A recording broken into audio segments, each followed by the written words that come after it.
HD Revanna ನಿವಾಸದಲ್ಲಿ ನಡೀತಾ ಇದ್ದಂತಹ ಸ್ಥಳ ಮಹಜರು ಅಂತ್ಯವಾಗಿದೆ. ಸತತ 5 ಗಂಟೆಗಳಿಂದ ಸ್ಥಳ ಮಹಜರು ನಡೀತಾ ಇತ್ತು. ಈಗ ಅಂತ್ಯವಾಗಿದೆ.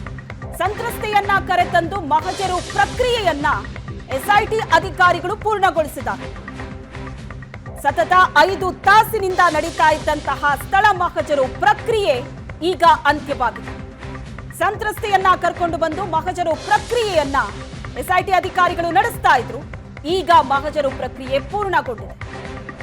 ವಿಡಿಯೋ ಮಾಡಿ ಸಂತ್ರಸ್ತೆ ಹೇಳಿಕೆಯನ್ನ ದಾಖಲಿಸಿಕೊಂಡಿದೆ ಎಸ್ಐಟಿ. ಸಂತ್ರಸ್ತೆ ಹೇಳಿಕೆಯ ಜೊತೆಗೆ ಫೋಟೋ ದಾಖಲೆಗಳನ್ನು ಕೂಡ ಎಸ್ಐಟಿ ಅಧಿಕಾರಿಗಳು ಕಲೆ ಹಾಕಿದ್ದಾರೆ. ಸತತ 5 ಗಂಟೆಗಳಿಂದ ನಡೀತಾ ಇದ್ದಂತಹ ಸ್ಥಳ ಮಹಜರು ಪ್ರಕ್ರಿಯೆ ಎಚ್ಡಿ ರೇವಣ್ಣ ಮನೆಯಲ್ಲಿ ಸ್ಥಳ ಮಹಜರು ನಡೆಸಲಾಗ್ತಾ ಇತ್ತು ಕಳೆದ 5 ತಾಸಿನಿಂದ. ಈಗ ಪ್ರಕ್ರಿಯೆ ಅಂತ್ಯವಾಗಿದೆ. ಎಚ್ಡಿ ರೇವಣ್ಣ ನಿವಾಸದಲ್ಲಿ ನಡೀತಾ ಇದ್ದಂತಹ ಸ್ಥಳ ಮಹಜರು ಈಗ ಅಂತ್ಯವಾಗಿದೆ. 5 ತಾಸಿನಿಂದ ಸ್ಥಳ ಮಹಜರು ಪ್ರಕ್ರಿಯೆಯನ್ನ ನಡೆಸಲಾಗ್ತಾ ಇದೆ. ವಿಡಿಯೋ ಮಾಡಿ ಸಂತ್ರಸ್ತೆಯ ಹೇಳಿಕೆಯನ್ನ ಕೂಡ ಎಸ್ಐಟಿ ಅಧಿಕಾರಿಗಳು ದಾಖಲಿಸಿಕೊಂಡಿದ್ದಾರೆ. ಸಂತ್ರಸ್ತೆ ಹೇಳಿಕೆಯ ಜೊತೆಗೆ ಫೋಟೋ ದಾಖಲೆಯನ್ನು ಕೂಡ ಅಧಿಕಾರಿಗಳು ಕಲೆ ಹಾಕಿದ್ದಾರೆ. 5 ತಾಸು ನಡೆಯಿತು ಸ್ಥಳ ಮಹಜರು ಪ್ರಕ್ರಿಯೆ. ಈಗ ಮುಕ್ತಾಯವಾಗಿದೆ. ಸಂತ್ರಸ್ತೆಯನ್ನ ಕರ್ಕೊಂಡು ಬಂದು ಸ್ಥಳ ಮಹಜರು ಪ್ರಕ್ರಿಯೆಯನ್ನ ಪೂರ್ಣಗೊಳಿಸಿದ್ದಾರೆ. ಒಂದು ಕಡೆ ರಾಜ್ಯ ಮಟ್ಟದಲ್ಲಿ ಮಾತ್ರ ಅಲ್ಲ, ರಾಷ್ಟ್ರ ಮಟ್ಟದಲ್ಲಿ ಸದ್ದು ಮಾಡ್ತಾ ಇರುವಂತಹ ಪ್ರಕರಣ ಇದು. ಪ್ರಭಾವಿ ರಾಜಕಾರಣಿ ಎಚ್ಡಿ ರೇವಣ್ಣ ಅವರ ವಿರುದ್ಧ ದಾಖಲಾಗಿರುವಂತಹ ಈ ಪ್ರಕರಣ ಬಹಳ ದೊಡ್ಡ ಮಟ್ಟದಲ್ಲಿ ಸದ್ದು ಮಾಡ್ತಾ ಇದೆ. ಸಂತ್ರಸ್ತೆಯ ಹೇಳಿಕೆಯನ್ನ ದಾಖಲಿಸಿಕೊಂಡಿದ್ದಾರೆ ಎಸ್ಐಟಿ ಅಧಿಕಾರಿಗಳು. ರೇವಣ್ಣ ಅವರ ನಿವಾಸಕ್ಕೆ ಕರ್ಕೊಂಡು ಬಂದು ಅಲ್ಲಿ ಮಹಜರು ಪ್ರಕ್ರಿಯೆಯನ್ನ ನಡೆಸಲಾಗ್ತಾ ಇತ್ತು. ಒಟ್ಟು 5 ತಾಸು ಸ್ಥಳ ಮಹಜರು ನಡೆದಿದೆ. ಸತತ 5 ಗಂಟೆಗಳಿಂದ ನಡೆದಂತಹ ಸ್ಥಳ ಮಹಜರು ಈಗ ಮುಕ್ತಾಯವಾಗಿದೆ. ಸಂತ್ರಸ್ತೆ ಹೇಳಿಕೆಯನ್ನ ದಾಖಲಿಸಿಕೊಂಡಿದ್ದಾರೆ. ಫೋಟೋ ದಾಖಲೆಗಳನ್ನು ಕೂಡ ಎಸ್ಐಟಿ ಅಧಿಕಾರಿಗಳು ಕಲೆ ಹಾಕಿದ್ದಾರೆ.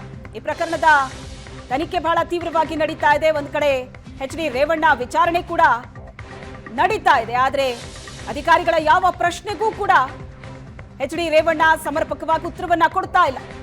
ರೇವಣ್ಣರಿಂದ ನೇರವಾದ ಉತ್ತರ ಬರ್ತಾ ಇಲ್ಲ. ಈ ಬಗ್ಗೆ ಹೆಚ್ಚಿನ ಡೀಟೇಲ್ಸ್ ಕೊಡ್ತಾರೆ ನಮ್ಮ ಪ್ರತಿನಿಧಿ ಸುರೇಶ್ ಸಂಪರ್ಕದಲ್ಲಿದ್ದಾರೆ. ಸುರೇಶ್, ಕಳೆದ 5 ಗಂಟೆಗಳಿಂದ ನಡೀತಾ ಇದ್ದಂತಹ ಸ್ಥಳ ಮಹಜರು ಈಗ ಪೂರ್ಣಗೊಂಡಿದೆ. ಏನೆಲ್ಲ ಡೀಟೇಲ್ಸ್ ಸಿಗ್ತಾ ಇದೆ?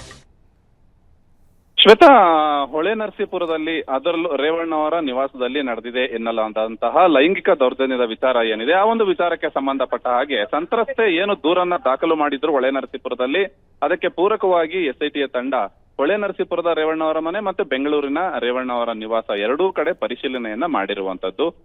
ಎರಡು ದಿನಗಳ ಹಿಂದೆ ಹೊಳೆನರಸೀಪುರದಲ್ಲಿ ರೇವಣ್ಣ ಅವರ ನಿವಾಸದಲ್ಲಿ ಸ್ಥಳ ಮಹಜರನ್ನ ನಡೆಸಲಾಗಿತ್ತು. ಇದೀಗ ಇವತ್ತು ಬೆಂಗಳೂರಿನ ಬಸವನಗುಡಿಯಲ್ಲಿರುವಂತಹ ರೇವಣ್ಣ ಅವರ ನಿವಾಸಕ್ಕೆ ಬೆಳಗ್ಗೆ 11:30 ಸುಮಾರಿಗೆ ಬಂದಂತಹ ಎಸ್ಐಟಿ ತಂಡ ಇಲ್ಲಿಯ ತನಕ ಸ್ಥಳ ಪರಿಶೀಲನೆಯನ್ನ ನಡೆಸಿ ಒಂದು ಮಹಜರನ್ನ ಮಾಡಲಾಗಿದೆ.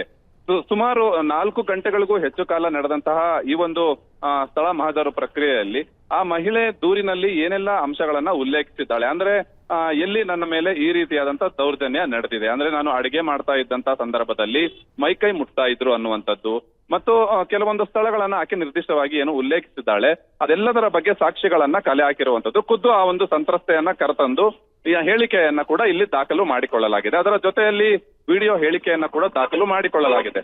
ಸತತ 4 ಗಂಟೆಗೂ ಹೆಚ್ಚು ಕಾಲ ಅಂದ್ರೆ ಅಡಿಗೆ ಮನೆ, store room, bedroom, parking area, ಈ ರೀತಿಯಾಗಿ ಇಡೀ ಒಂದು ನಿವಾಸದ ಎಲ್ಲಾ ಸ್ಥಳಗಳಲ್ಲಿ ಆಕೆ ಎಲ್ಲೆಲ್ಲಿ ನನ್ನ ಮೇಲೆ ಇಂತಹ ಕೃತ್ಯ ನಡೆದಿದೆ ಎಂದು ಒಂದು ದೂರಿನಲ್ಲಿ ಉಲ್ಲೇಖವನ್ನ ಮಾಡಿದ್ದಾಳೆ. ಆ ಎಲ್ಲ ಸ್ಥಳಗಳನ್ನ ಮಹಜರು ನಡೆಸಿ ಪಂಚನಾಮೆಯನ್ನು ಕೂಡ ಮಾಡಲಾಗಿದೆ. 4 ಗಂಟೆಗಳಿಗೂ ಹೆಚ್ಚು ಕಾಲ ನಡೆದಂತಹ ಒಂದು ಪರಿಶೀಲನಾ ಕಾರ್ಯ ಇದೀಗ ಮುಕ್ತಾಯ ಆಗಿದ್ದು, ಆ ಮಹಿಳೆಯೊಂದಿಗೆ ಎಸ್ಐಟಿ ತಂಡ ಇದೀಗಷ್ಟೇ ರೇವಣ್ಣ ಅವರ ನಿವಾಸದಿಂದ ತೆರಳಿದೆ. Shweta, yes, thank you Suresh ನಿಮ್ಮೆಲ್ಲ ಡೀಟೇಲ್ಸ್ಗೆ. ರೇವಣ್ಣ ಅವರ ನಿವಾಸದಲ್ಲಿ ನಡೆದಂತಹ ಸ್ಥಳ ಮಹಜರು ಪ್ರಕ್ರಿಯೆ ಸತತ 5 ಗಂಟೆಗಳ ಕಾಲ ಸ್ಥಳ ಮಹಜರು ಪ್ರಕ್ರಿಯೆ ನಡೆದಿದೆ.